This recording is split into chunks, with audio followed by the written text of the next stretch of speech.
Amigos internautas, sejam bem-vindos mais uma vez ao Planeta Integral. Hoje vamos analisar aqui a questão do preço dos combustíveis no Brasil e no resto do mundo.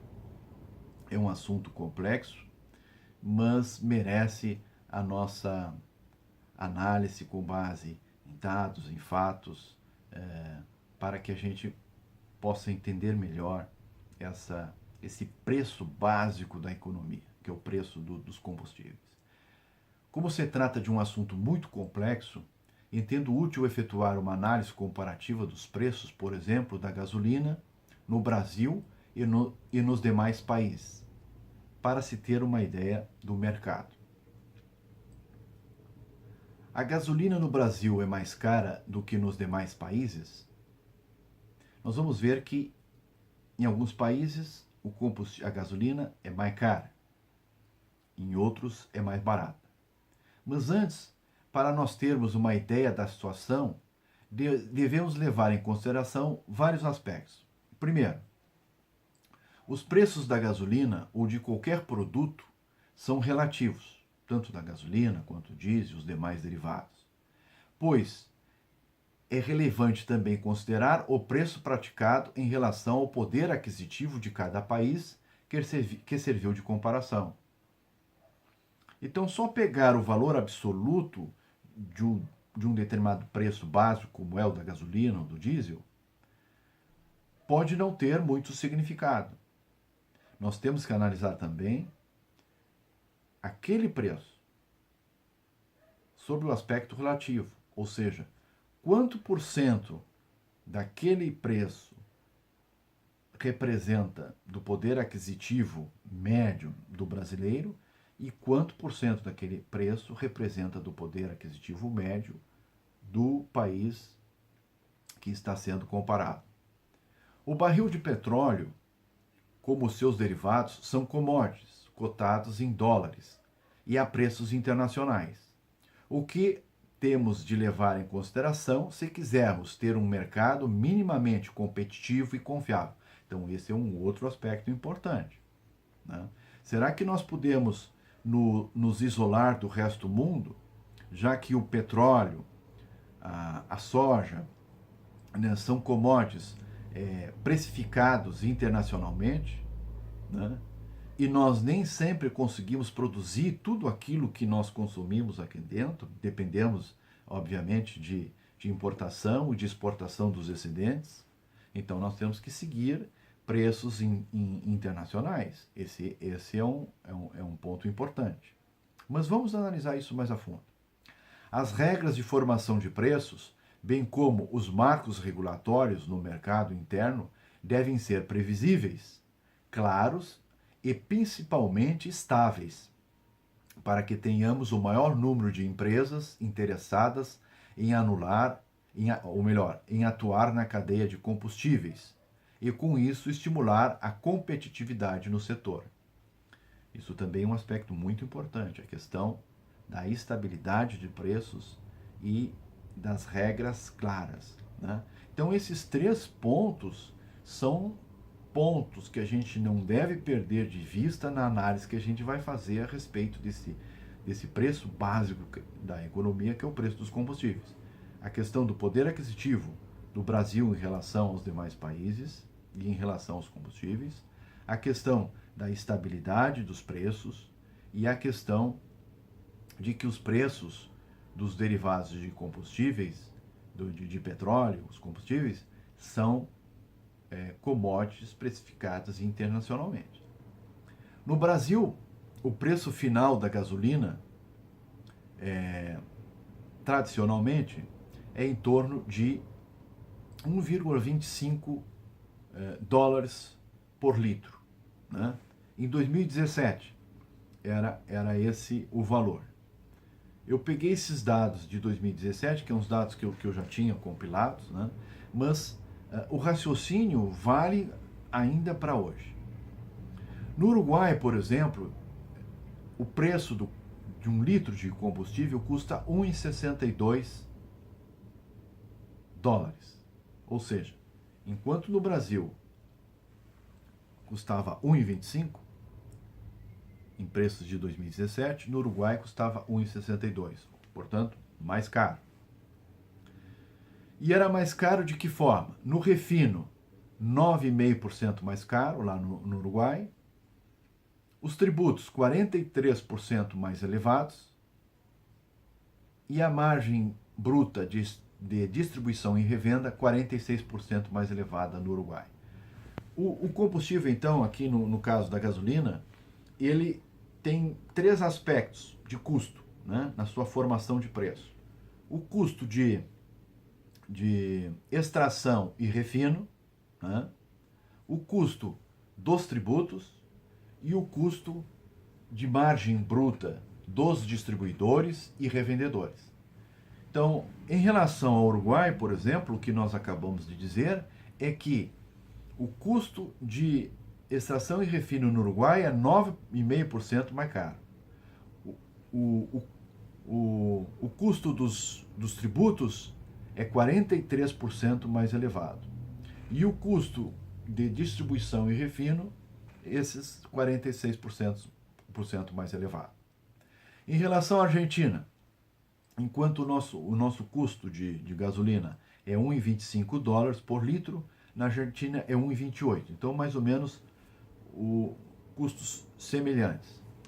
No Japão, o preço do litro de gasolina é $1,30. Então, um pouco mais caro que no Brasil. No Reino Unido, 1,64 dólares. Na Itália, 1,87, então bem mais caro que no Brasil. E na Alemanha, 1,68. Interessante a gente analisar o custo nos seus três aspectos na Alemanha. Por exemplo, na Alemanha, o custo de extração e refino é 23% mais barato. Ou seja, embora a gasolina na Alemanha seja mais cara do que no Brasil, lá na Alemanha custa 1,68 e aqui no Brasil 1,25 dólares. $1,25.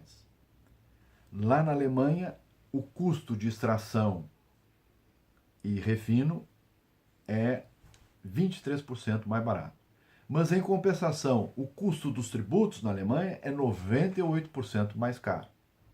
E a margem de distribuição e revenda na Alemanha se equivale à do Brasil. Agora, vamos analisar alguns países em que o combustível, a gasolina no caso, que é o que a gente está analisando, é mais barato. Por exemplo, no Chile, o custo de 1 litro de gasolina no Chile é 1,18, então é um pouco mais barato que no Brasil. Sendo que o custo de extração é 7,5% mais barato. Tributos, 11% mais elevados e distribuição e revenda, 53% menor. Nos Estados Unidos, o custo de 1 litro de gasolina é 70 cents de dólar, então bem mais barato do que no Brasil, que custa 1,25. E no Canadá, 90 cents de dólar, mais barato que no Brasil, portanto, e com o seguinte aspectos de custos. No Canadá, que é um bom exemplo, né, que é um país, tanto os Estados Unidos quanto o Canadá, são países que têm um mercado mais perfeito. Então, no Canadá, o custo de extração e refino é 13% mais barato. Tributos, 40% mais baixo. E margem de distribuição, cerca de 29% menor. Né? Ou seja, enquanto na Alemanha, por exemplo, 100 litros de combustível, de gasolina, representam 10% do salário mínimo, aqui no Brasil, 100 litros de combustível representam 39% do salário mínimo. Então, esse é um outro aspecto, é aquele aspecto que eu estava comentando, o aspecto do poder aquisitivo. Né? Quanto consome do poder aquisitivo de um salário mínimo 100 litros de gasolina aqui no Brasil? 39% do poder aquisitivo de um salário mínimo. Na Alemanha não existe salário mínimo, mas eu fiz uma equiparação. Lá, ele consome, esses mesmos 100 litros de combustível, consome 10% do que a gente poderia chamar de salário básico na Alemanha.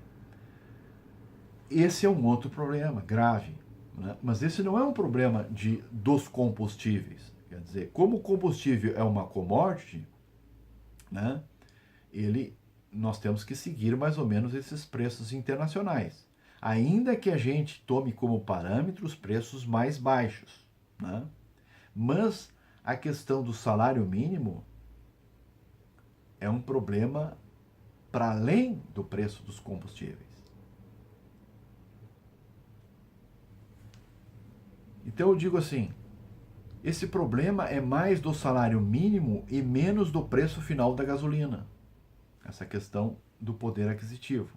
Embora, conforme visto acima, haja margem para reduzir o preço final da gasolina, por exemplo, se compararmos com os praticados no Canadá, que é um mercado mais perfeito, né? Nós podemos reduzir custos de extração, de impostos e de distribuição na venda de combustíveis no Brasil, no caso aqui a gasolina.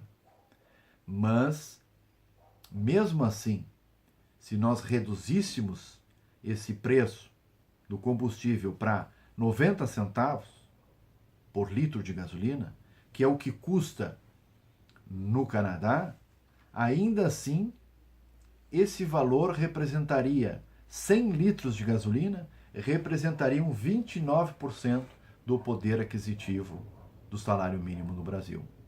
Então a gente vê que há um grande problema em relação ao nosso salário mínimo, que hoje é em torno de $300, e que nós teríamos que crescer muito em produtividade, né, para atingirmos um salário mínimo de $1.500, para que tenhamos mais ou menos uma relação semelhante à que existe no Canadá, a que existe na Alemanha, melhor dizendo, ou seja, uma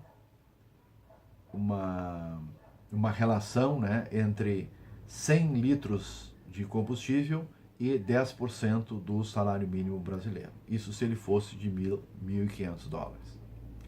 Especificamente em relação à formação de preço da gasolina, temos que efetuar uma análise realista, considerando os seguintes aspectos, se comparados aos custos canadenses. A carga tributária. A nossa carga tributária em cima do preço do combustível é de 44%. Né? É o PIS, COFINS e o ICMS. Né? Muito bem. Nós verificamos aí acima de que lá no Canadá a carga tributária é 40% menor. Haveria condições de no Brasil a gente reduzir essa carga tributária em 40%? Ou seja, é de 44%, né? Baixar isso pela metade? Né? Difícil. Né? E isso fatalmente vai ficar para a reforma tributária, porque isso mexe nas receitas dos municípios, dos estados e da União. É muito difícil de ser feito. A margem de distribuição e revenda pode ser reduzida em 29% se comparado com a margem do canadense, por exemplo. Isso representa uma redução em 4% no preço final do combustível. Né? Claro, porque esses 29%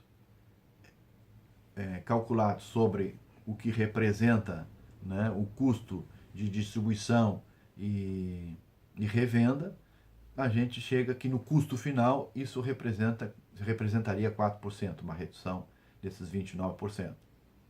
Desde que, obviamente, se estimule, isso pode ocorrer sim, desde que, obviamente, se estimule a atuação de mais distribuidores, mais revendedores, por meio da estabilidade dos marcos regulatórios, para que a competição proporcione a redução das margens. Caso contrário, a tendência é o desaparecimento de importadores, distribuidores e revendedores.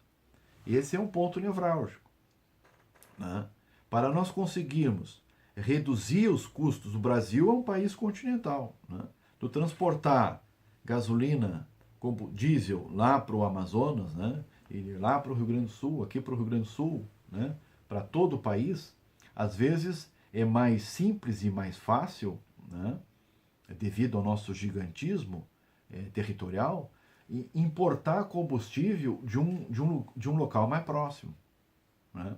Do que produzir, refinar esse combustível em São Paulo e mandar por transporte lá para o Amazonas, ou enfim, né? Para um outro local distante devido ao custo do transporte, né?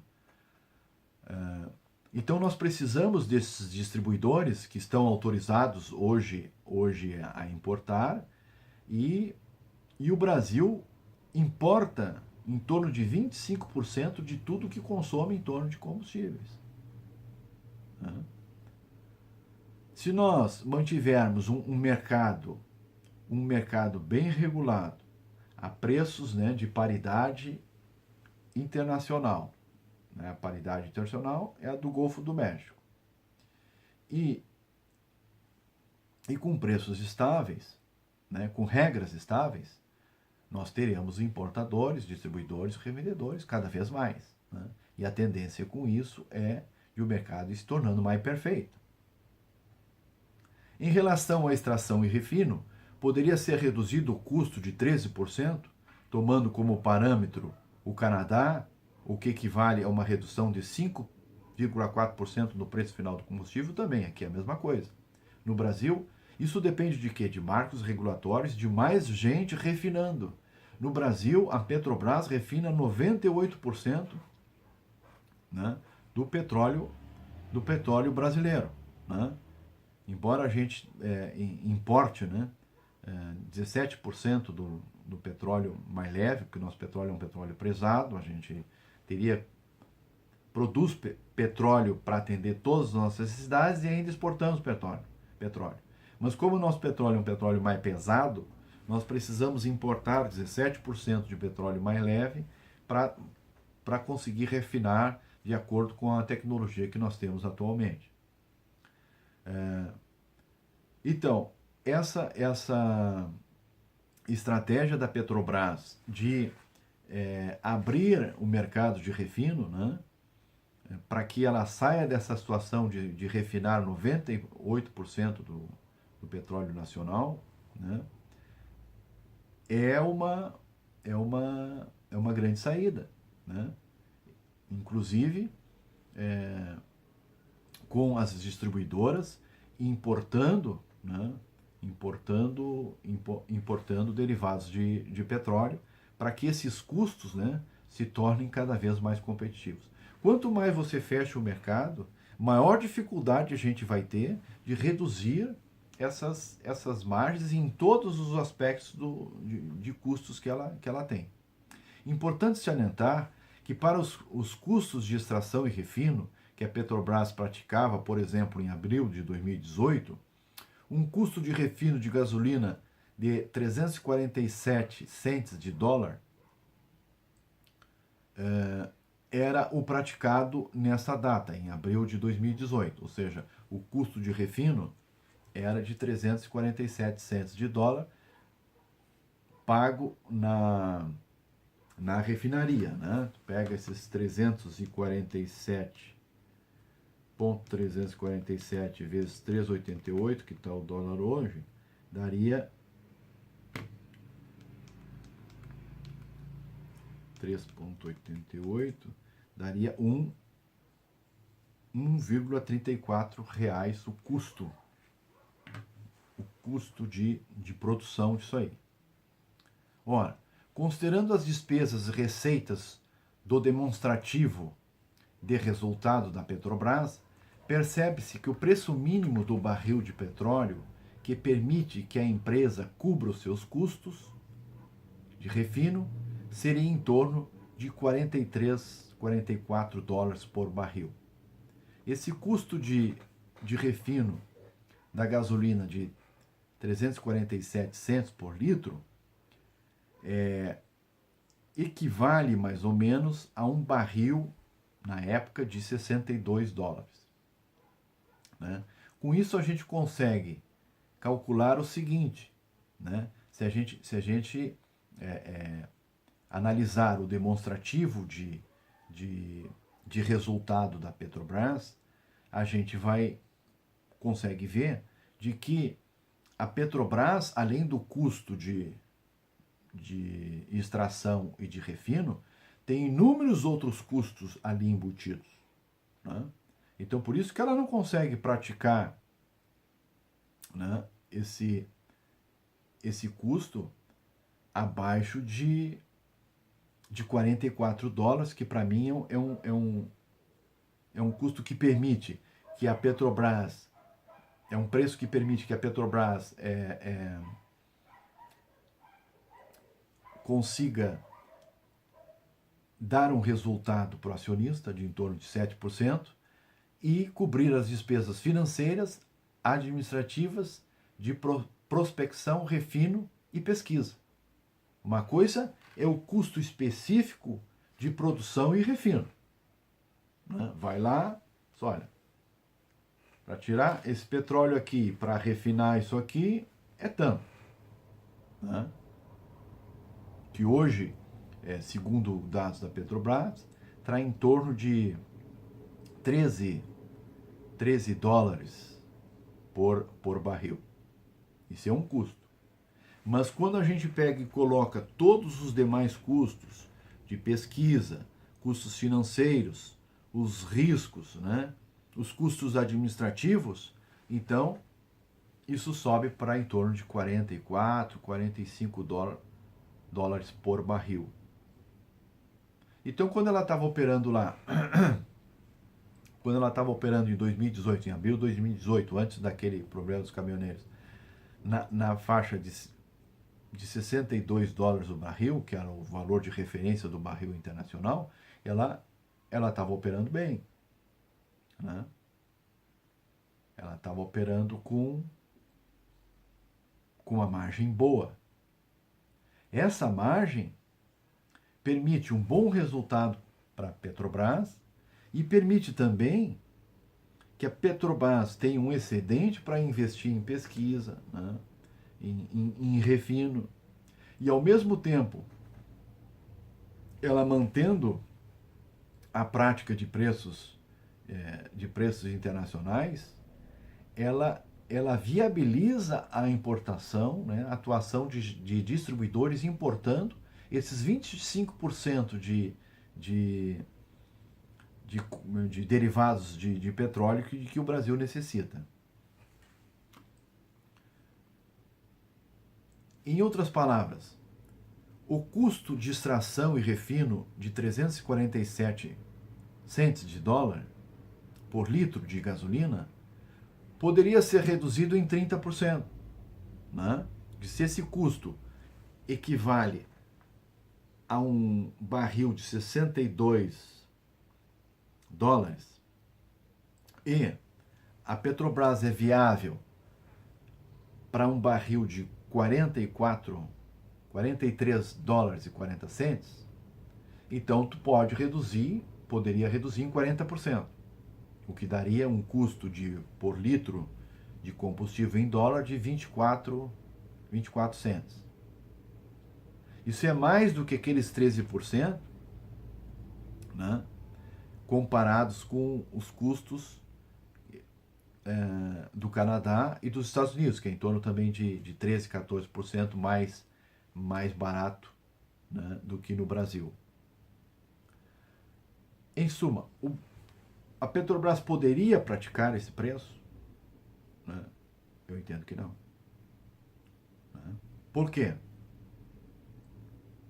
Ora, como o Brasil importa 25% do diesel e da gasolina que consome, pois a Petrobras não consegue atender o mercado nacional em virtude das inúmeras peculiaridades desse mercado, teríamos o desabastecimento como resultado. Claro, se a Petrobras, que não tem capacidade de atender todo o mercado brasileiro, né, em diesel, em derivados de petróleo, em gasolina, baixar a sua matriz de custo, né, para essa base de $44 por barril, o que vai acontecer? As distribuidoras que importam do Golfo do México ou de outros lugares do mundo, tendo como referência a paridade de importação, vão parar de importar, porque não vão ter, não vão ter condições de importar e vender por aquele preço muito baixo aqui internamente. Um barril de petróleo, para a gente ter uma ideia, por exemplo, produz 78 litros de gasolina, 62 litros de diesel, 10 litros de gás propano e outros derivados, cujo consumo no Brasil não se faz nessas proporções e por isso as importações e exportações. Quer dizer, em nenhum país do mundo consegue produzir exatamente o que é produzido a partir de nenhum país do mundo consegue consumir exatamente o que é produzido a partir de um barril de petróleo, né? Então, em virtude disso, a gente tem que importar o que falta e exportar os excedentes. Acreditamos, em suma, que a abertura do mercado de refino e extração de petróleo é uma política adequada por parte da Petrobras, pois poderá permitir, em médio prazo, que o Brasil consiga se aproximar dos mercados mais perfeitos e, com isso, ter uma formação de preços mais próximos ao dos mercados, por exemplo, do Canadá e dos Estados Unidos, barateando um componente básico de todas as cadeias produtivas, né? Com isso a gente consegue reduzir, né, os custos não só de extração e refino, como também custos de impostos, como também margens de distribuição e revenda, né? Fechando o mercado, isso tudo vem por água abaixo. O especialista em petróleo, Paulo,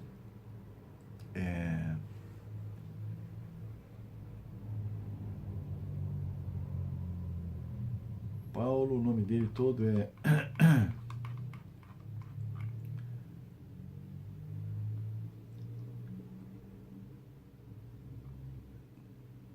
Paulo Lima, né,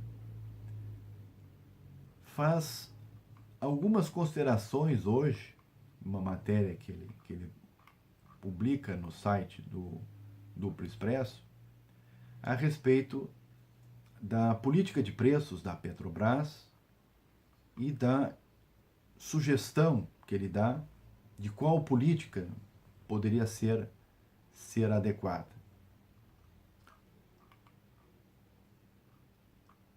O Paulo Lima faz uma crítica de que a Petrobras não vem praticando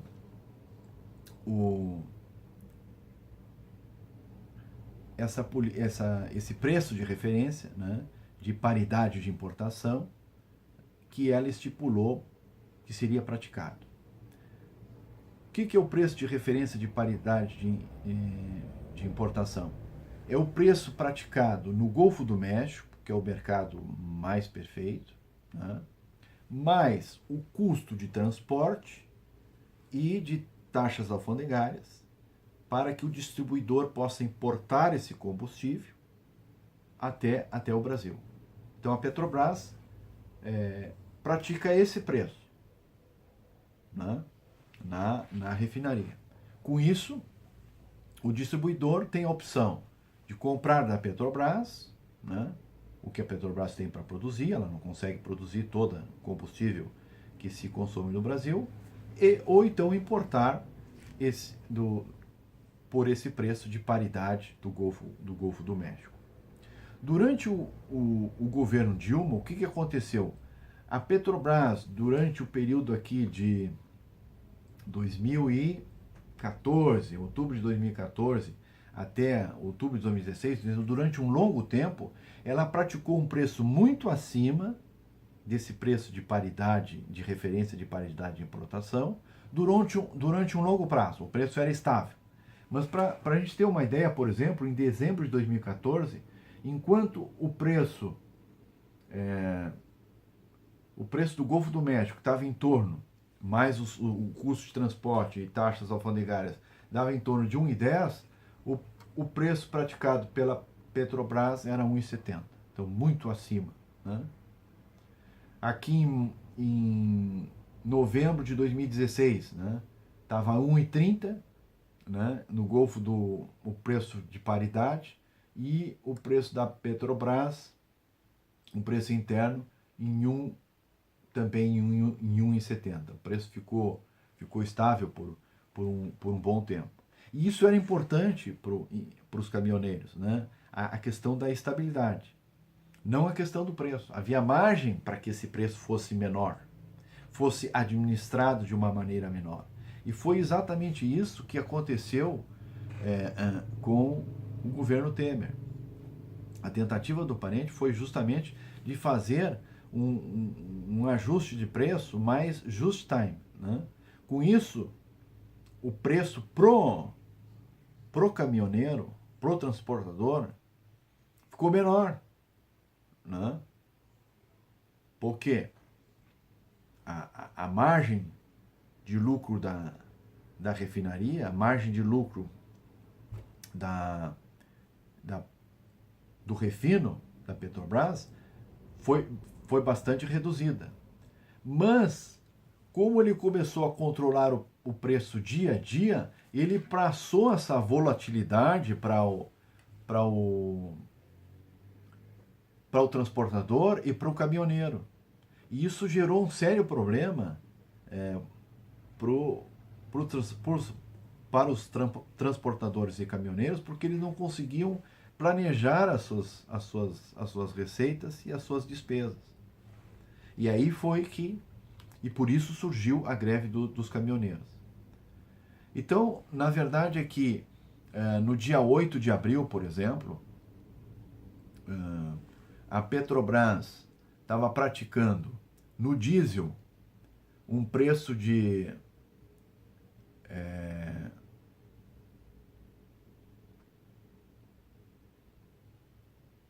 $2,1432, né?